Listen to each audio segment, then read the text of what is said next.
The way I became acquainted with this whole exotic idea of transhumanism, I was doing research actually. I was a writer and doing research for one of the largest U.S. newspapers out of Oklahoma. And this is maybe 20 some years ago.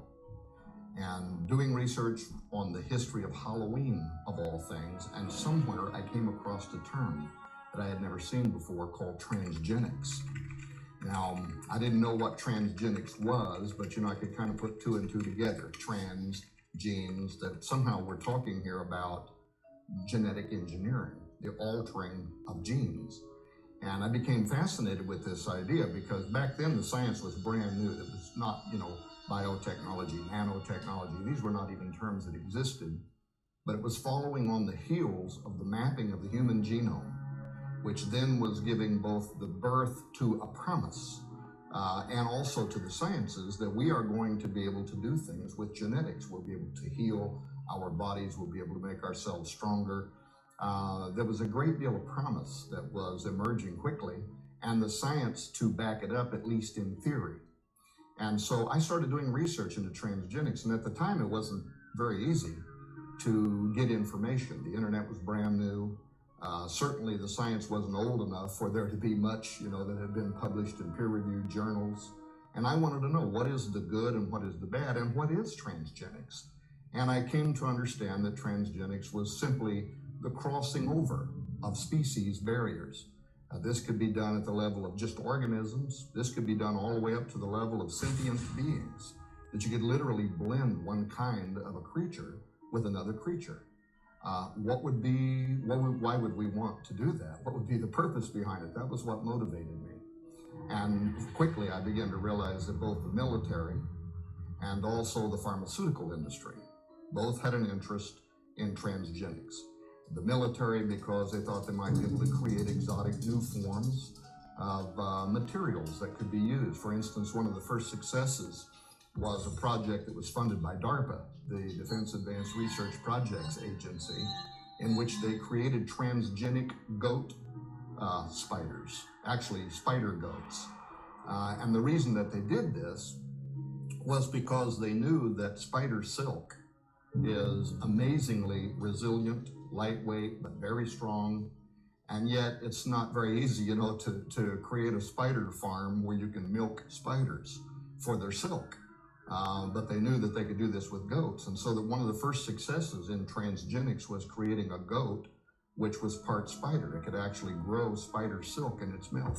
And then they could use this for making lightweight bulletproof vests. They could use it for creating cargo nets.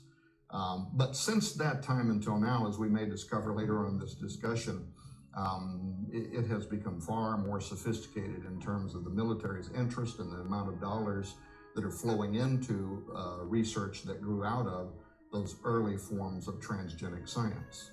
On the other side of transgenics, which is probably the biggest part of where the funding is coming from today, is in the pharmaceutical industry. And they would be able to take animals and put human DNA into the animals, create a human-animal chimera, and then they could work around this problem with getting permission from federal agencies to do human experimentation, and now they could test new drugs in human-animal chimeras to see how the human elements of that creature might respond in a way that they're hoping for with these drug therapies.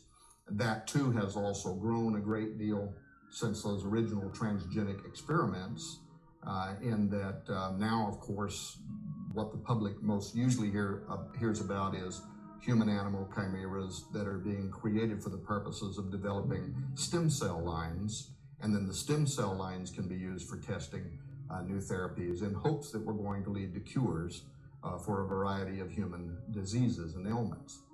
Anyway, it was the discovery of transgenics and my interest in why we would have an interest in funding research into crossing over species barriers that then led me to discover that behind these emerging fields of science was a new cultural movement called transhumanism.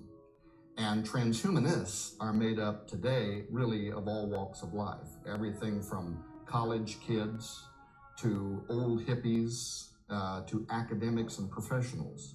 It has become a cultural movement, and it's quickly growing. It's international. Today, there's a Christian Transhumanist Association, there's a Buddhist Transhumanist Association, there's a Muslim Transhumanist, there's a Mormon Transhumanist, and then there's just a Transhumanist Association. And for whatever reason, I've had the privilege of somehow becoming connected with some of the leading figures in the world in this area. In fact, Dr. James Hughes, who was the president of the World Transhumanist Association, when he was still the head of the WTA, contacted me and asked if I would come on his syndicated radio show, which is called Change Surfer Radio. Dr. Hughes is a bioethicist. He teaches at Trinity College in Hartford, Connecticut. He's a sociologist.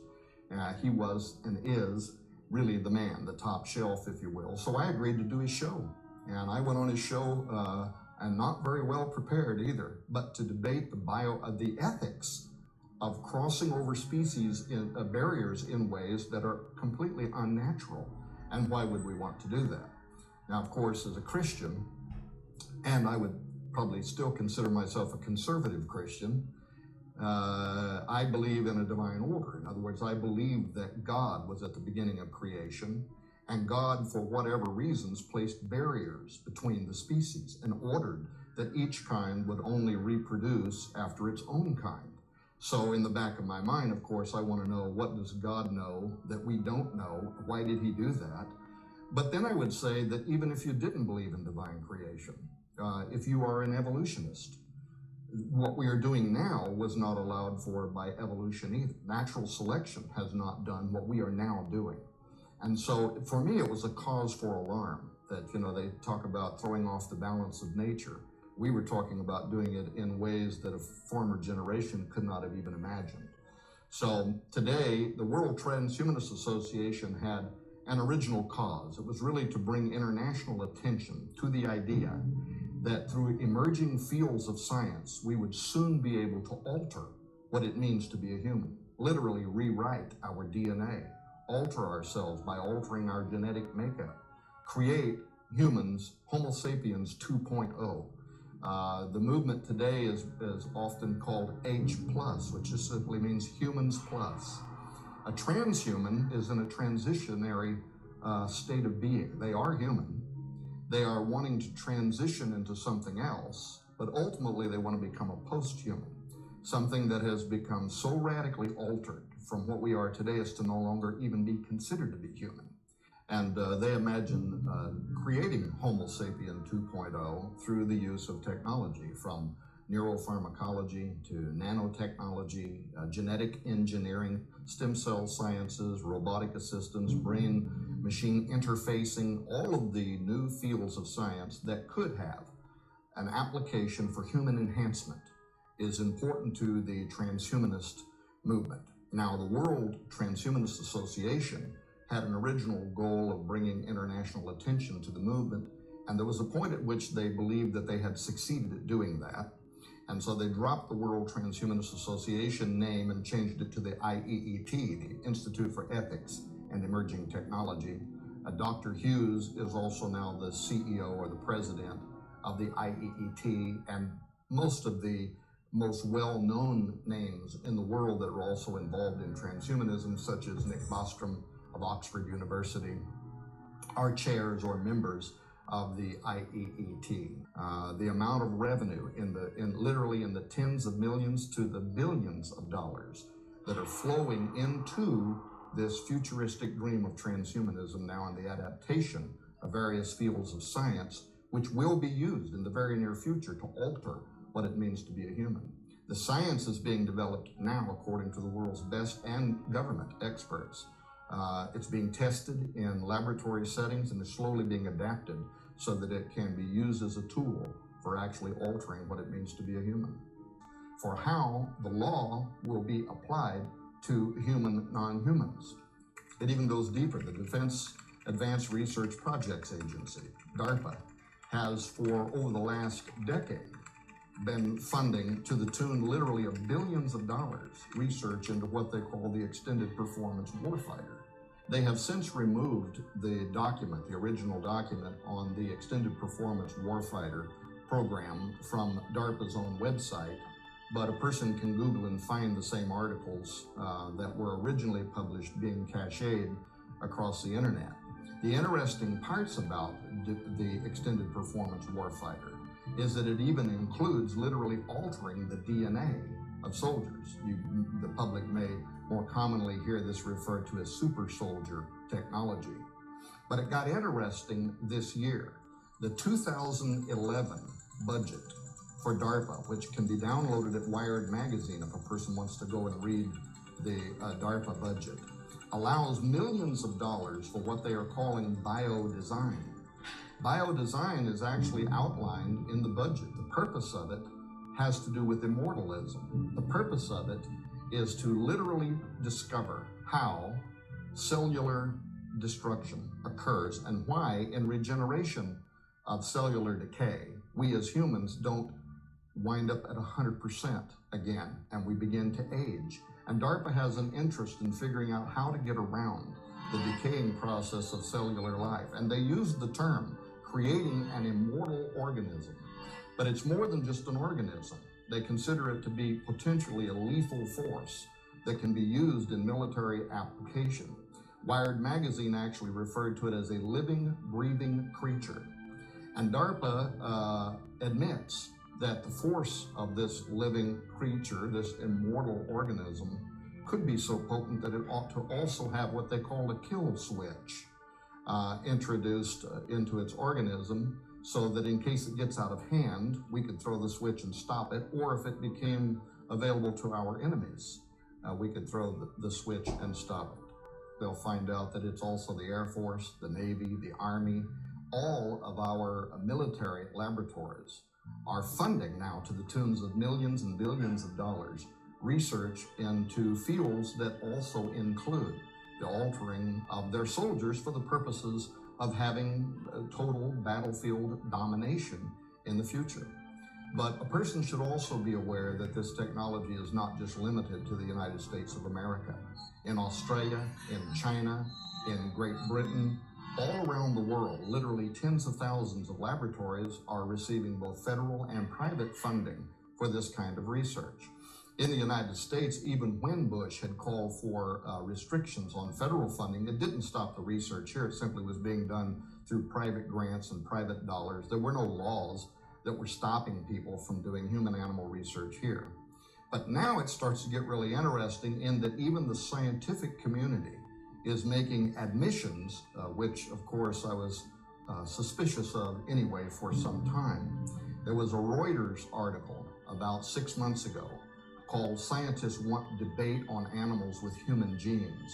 And it turns out that the scientists that were being interviewed were the same scientists that 24 months ago were involved in what was called the human embryology discussions out of Great Britain. Laboratories wanted to receive federal funding, public money, to finance their investigations and experiments, which included altering humans and altering animals, at least at the embryonic stage. And there was such public outcry in Britain about it that the government decided to have a public forum, and they allowed different people, ethicists, bioethicists, even religious scholars, to weigh in on the question of whether or not it would be ethical to begin altering humans at, of course, in the beginning, the embryonic level, but later on perhaps to full maturity. At the end of those discussions, and there were some very interesting things during the discussions, by the way. For instance, the Vatican had 2 bishops present during these discussions, and the 2 bishops for the Vatican weighed in saying that if a woman participated in these experiments by providing eggs or ovum, and then later if she had a conflict of conscience and decided that she wanted to raise this half human, half animal as her own child, that she ought to have the right to do so. And I believe that the Vatican's bishops were not really making that argument in sincerity as much as they were trying to illustrate the tortured ethics, the kind of unanswerable questions about, do they have a soul? In Israel, some of the religious scholars in Israel have weighed in, talking about if we create a transgenic animal or clone a transgenic animal, and it is part cow, how much of it would need to be human before it would be protected under our laws, And or if the majority of it was cow, could we then offer it as a burnt sacrifice? So illustrating once again that there really isn't any way to wrap any kind of Judeo-Christian ethic around what we are now doing, but it hasn't stopped us from doing it. Well, those scientists who have been receiving funding now from the British government for the past 24 months are back. And the Reuters headline, "Scientists want public debate on animals with human genes," was very specific in that they want to know how far the public now would be willing to let them go. And there were two things in this Reuters article that were very telling. One, the scientists themselves admitting that among the scientists involved in this research, they are comfortable now with up to 50% human-animal integration. See, the public mostly is still under the impression that this is being done at the embryonic level and that the amount of human DNA in a transgenic animal is so minute as to be excusable. Well, what we learned in this article is it is up to at least 50% human-animal integration, and that the scientists involved with it are comfortable. But where they want the debate to go now is, can we raise these to full maturity in the public's knowledge and experiment on part humans, part animals that are fully grown? And by admitting that that's now where they want the public to be comfortable with this research, they also said that they knew that there are some rogue scientists out there that are not operating with federal dollars, and they're getting ahead of them in this technology. And it could even become a new kind of a weapon of mass destruction. It could at a minimum become a molecular biological nightmare, because now by crossing over species barriers in ways that neither evolution nor God allowed for, we are completely uncertain about how, when this gets out of the box, where it may lead us. To answer the question, what would be the benefits of transhumanism through the eyes of a transhumanist? I can tell you, because some of them are my friends, and I have had the opportunity to debate with them. And when I say friends, I don't mean that I share their worldview whatsoever, but we have, cordial conversations. It's diplomatic. And I believe in the sincerity, for instance, of men like Dr. James Hughes. Dr. Hughes would never advocate for anything, I think, that he believed would be detrimental to the future of society. So much of their ideas are altruistic in the sense that they're selfless, and they're perceived to be for the good of society as a whole. For instance, longevity. One of the key objectives of transhumanism is to extend our lifespans. People who are either transhumanists or who are friendly to the transhuman vision, such as Aubrey de Grey, who is a member of the Methuselah Foundation, the whole commitment of which is to, either through diet or even more advanced applications such as genetic engineering, learn how to do things that will bring about the end of human suffering and disease, and therefore lead to longer lifespans. Learn how, through genetic engineering, for instance, to perhaps turn off what is happening when tumorous cancers are growing in our bodies. So that not only do they intend to enjoy the benefits of longer life in the future as transhumans, Aubrey de Grey is saying now that if you're 50 years of age, when you're watching this video, there's a very good chance you could live to be as much as 1,000 years old. With how quickly this science and technology is advancing. But the transhumans don't just want to extend life, because, as you know, some people watching this might say, you know what, why would I even want to live to be 1,000 years old? I'm kind of ready to get out of here now, with the way that the world is going. So the transhumanists also consider that, and it's not just a longer life, but it's a happier life. It's a healthier life where we're stronger and we've been enhanced cognitively. Through neurosciences now, we're learning things about the brain. We're learning the portion of the brain that leads to depression also leads to euphoria. And if we could learn how to control those portions of the brain, we may develop natural treatments for persons so that they could be happier, so that they could escape from depression. So that would be one of their ideas. Of course, enhancing our bodies so that we're stronger. The elimination of pain. Right now I go out and dig a hole, and within 1 hour, man, I'm ready for some cold tea and a place to throw up my feet. But these future enhanced bodies would be able to perform at levels that, perhaps only 25-year-old weightlifters right now do it, and we would be talking about people who may be 150 years of age that can run for miles. Also, cognitive enhancement, so that we not only eradicate diseases such as Alzheimer's, but we actually are able to modify the brain in ways where it is enhanced to be able to think at teraflops faster than we can now, and also to be able to even interface with computer systems of the future, sort of like the Matrix, plug in, download, and all of a sudden I know Kung Fu. So, and these are perceived to be true benefits to humanity. We have better lives, and we're better off as a result. Now, they also have some very exotic ideas about future humans and why they would be happy in particular ways. For instance, among transhumans is a segment that's called post-genderism. Post-genderism actually has grown out of the feminist side of the transhumanist movement. Within their science, you take genetic samples, and this isn't altogether cloning, but you take genetic samples from the contributors, man, woman A, and man, woman B, or future marriages may be made up of multiple numbers, and maybe there's 18 or 20 that have entered into what we would then think of as a marriage contract. And those ones that want genetic offspring can all provide samples of their genetics. And then this is taken to a specialized pregnancy center or birthing center of the future. And through some form of super in vitro fertilization, those genetic samples are placed inside of an egg which has had its nucleus removed, which is also probably donated from one of these women. It is treated with chemicals or with electricity like we do with cloning now. And it jumpstarts spindle formation, cells begin to divide, and a new man-woman made up of multiple partners begins to grow and becomes an embryo. And if that sounds incredible to you, in Britain just this week, the first baby from 3 parents was born. The science has already been perfected. We're already doing it. It's not as if this is as futuristic as it may sound. We're at the beginning of the gate now, but we've come through the door. The gate is open, and we're walking through it, and we're moving that direction. And they're imagining how this science could be used in ways that, in their mind, is beneficial to humanity. We no longer have the burden of gender roles. Now, what do psychologists, say about a baby? How a baby is bonded to its mother while it's growing up inside of its mother's womb is almost mystical. It's metaphysical. We don't understand it. A baby is born and even already knows the tone of its mother's voice.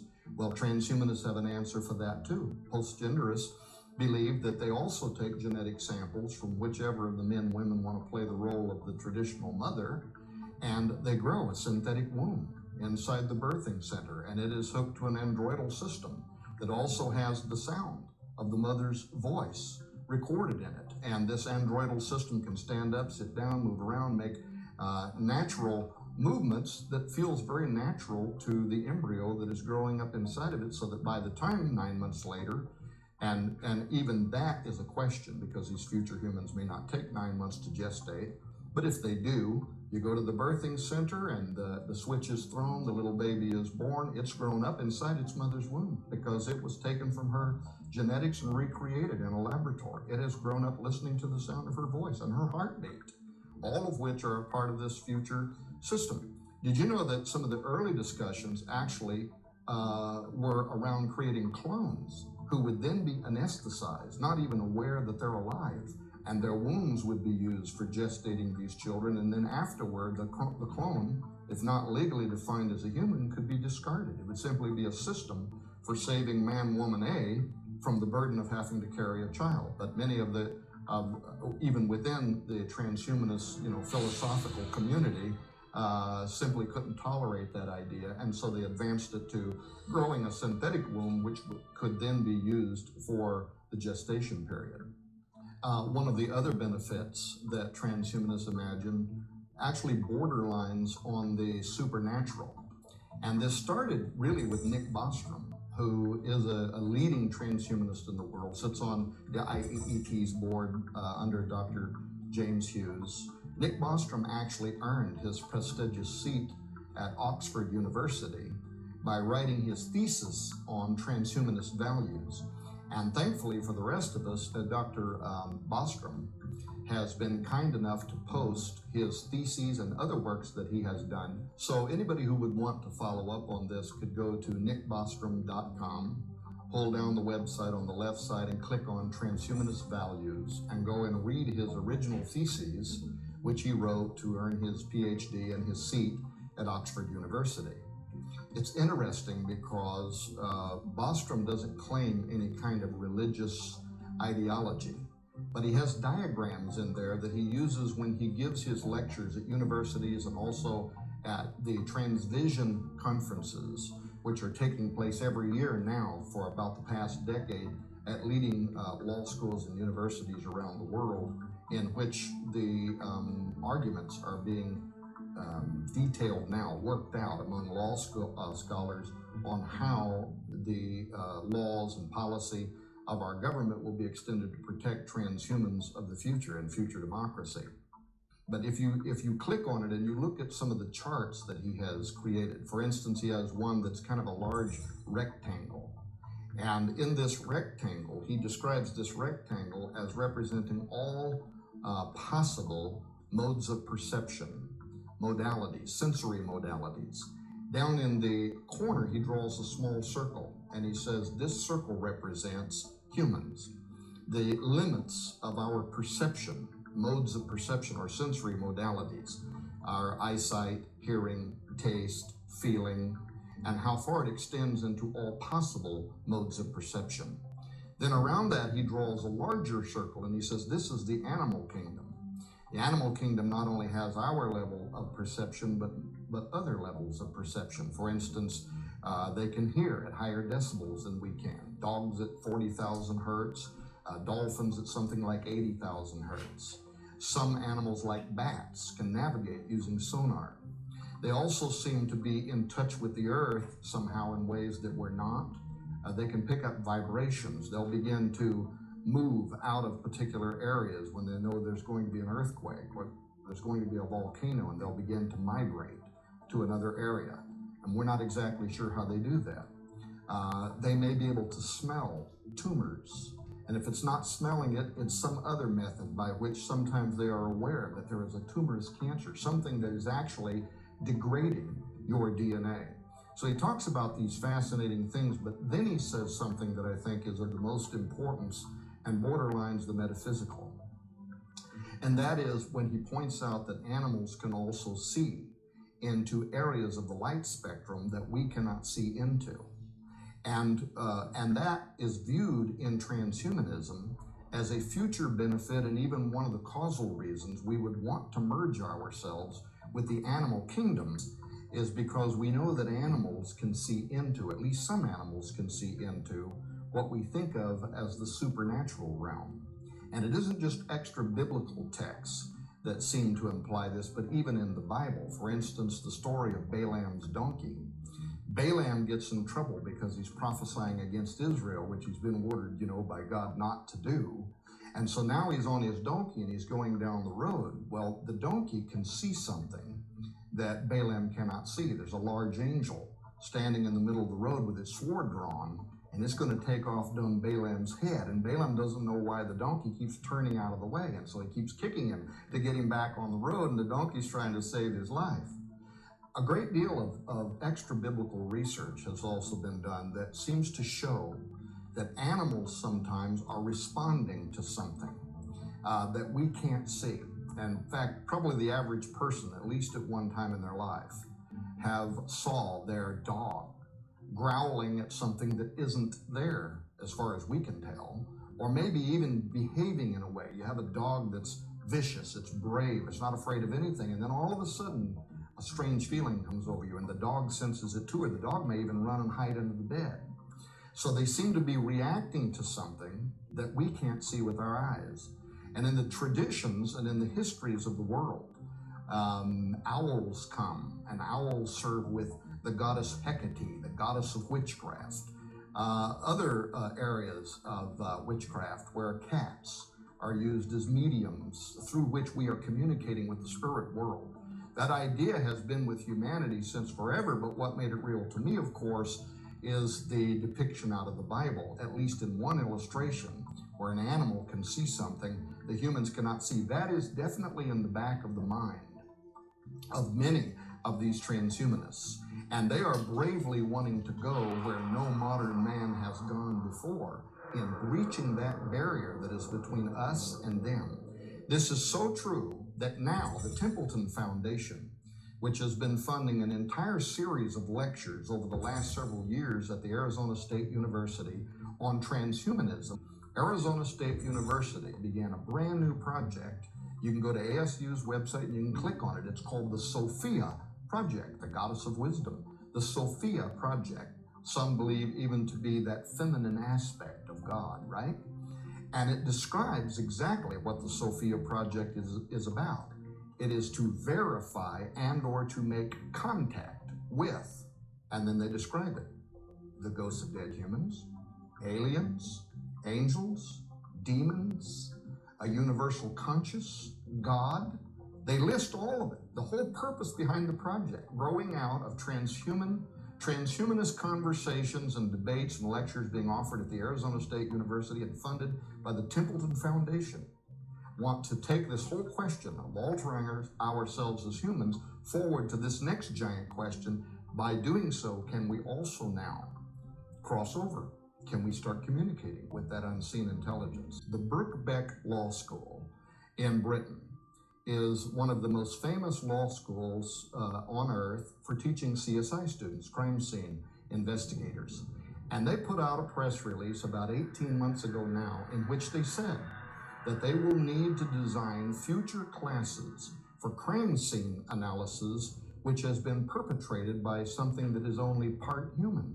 The whole point was that everything we know about forensics, about profiling, might not apply if we're trying to track down a serial rapist who is part wolf, because he may have a bloodlust, he may have a difference, his mindset, his instincts, everything about him may not fit anything that we understand.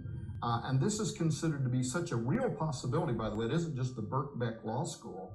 This last year in California, a House Foreign Affairs Committee hearing in the state of California that was chaired by Democrat Brad Sherman, who's actually best known for his expertise in the spread of nuclear arms among terrorists, chaired this meeting. A writer for Congressional Quarterly, Mark Stenzel, attended the meeting and came out of it flabbergasted, because what the meeting was all about is future terrorism conducted by transhumans.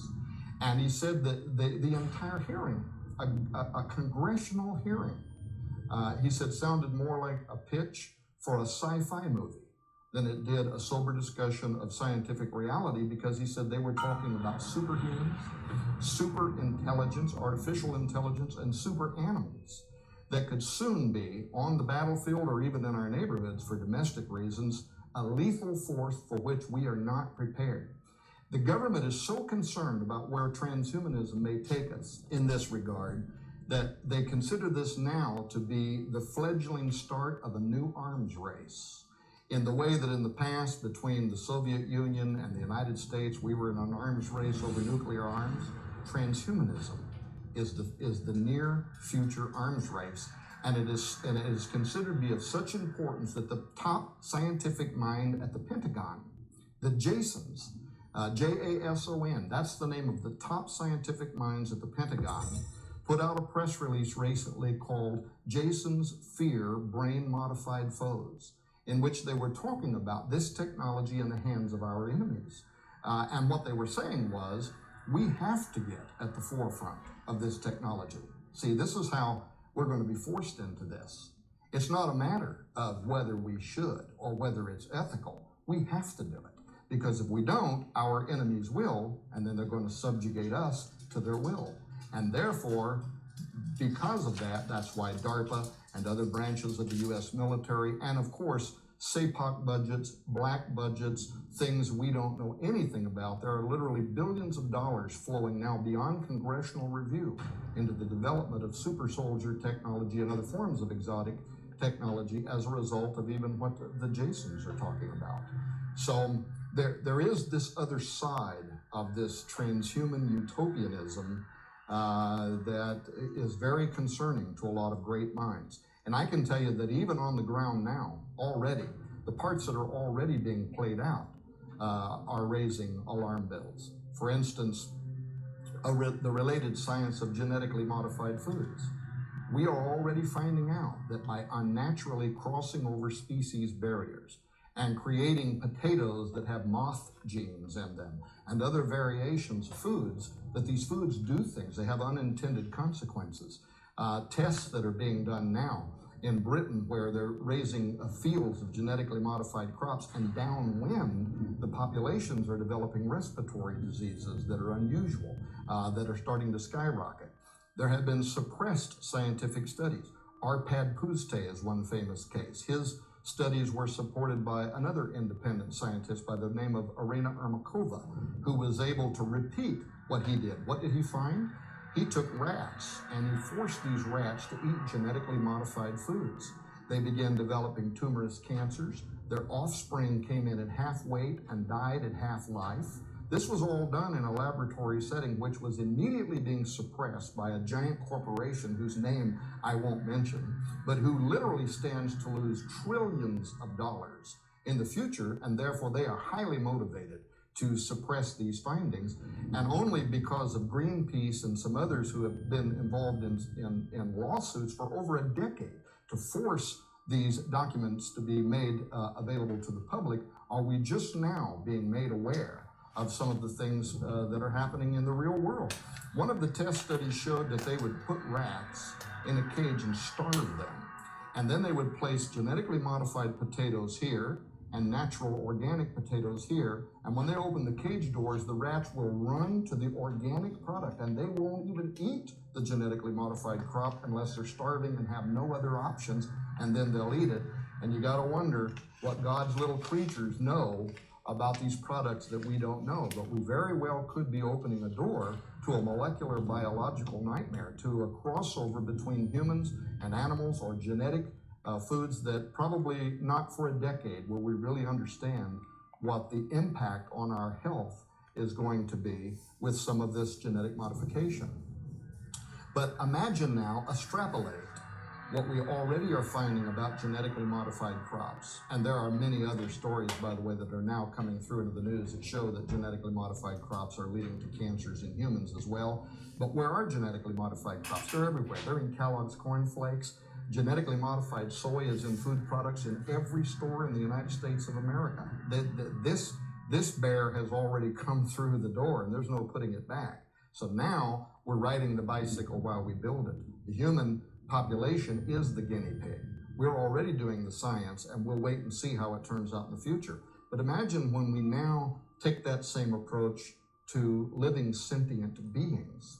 And now we have genetically modified animals and genetically modified humans that are in the environment, and they are crossbreeding and interbreeding one with each other. Very quickly, we could have a human form of mad cow disease. If you're sitting in a restaurant eating goat cheese that contains human DNA, we don't know what the impact of that is going to be on a human. We certainly know what it did to cows and the kinds of brain diseases that it created in them when they were eating their own DNA, when they were eating their own product. We just simply don't know.